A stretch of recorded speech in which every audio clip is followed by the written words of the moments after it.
শিৱসাগৰ আৰু চৰাইদেউ জিলাৰ একাংশ স্থানত আজি সামান্য উন্নত হৈছে বান পৰিস্থিতি। কোনো স্থানত পানী কিছু কমিছে, কিন্তু আঁতৰা নাই ৰাইজৰ দুৰ্দশা। বানবিধ্বস্ত অঞ্চলসমূহৰ বাসগৃহ বাটপথ সকলোতে একাধো পৰ্যন্ত পলসে পুতি পেলাইছে কৃষিভূমি। পানী শুকালেও ঘৰৰ ভিতৰত সোমাব নোৱাৰা অৱস্থা।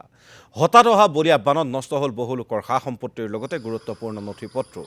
বতৰ কিছু ফৰকাল হোৱা দেখি ওখ স্থানত বহি কিতাপ আৰু মাৰ্কশ্বিট চাৰ্টিফিকেট শুকুওৱাৰ চেষ্টা সোণাৰীৰ একাংশ লোকৰ। আৰু ব্ৰইলাৰ ফাৰ্মৰ 4 শতাধিক কুকুৰাৰ মৃত্যু হৈছে বানৰ কবলত পৰি।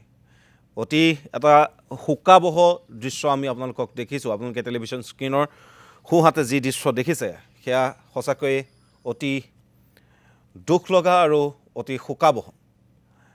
এনেদৰে কিতাপ পত্ৰ আৰু চাৰ্টিফিকেট, বিভিন্ন জীৱনৰ বহুমূলীয়া যিসমূহ মাৰ্কশ্বিট, এডমিট বা আন যিসমূহ প্ৰমাণপত্ৰ আছে, সেই সকলোবোৰ নথি এতিয়া এনেদৰে শুকুৱাবলগীয়া হৈছে বানাক্ৰান্তই। এয়া আপোনালোকে দেখিছে কিদৰে কিতাপ পত্ৰ, নথি পত্ৰ সকলো শুকুৱাবলগীয়া হৈছে। এয়া দৃশ্যাংশ আপোনালোকক দেখুৱাইছোঁ সোণাৰীৰ। আৰু এই দৃশ্যাংশ সোণাৰীৰ এখন ব্ৰইলাৰ ফাৰ্মৰ। এনেদৰেই শতাধিক কুকুৰাৰ একেলগেই বানৰ কবলত পৰি মৃত্যু হৈছে।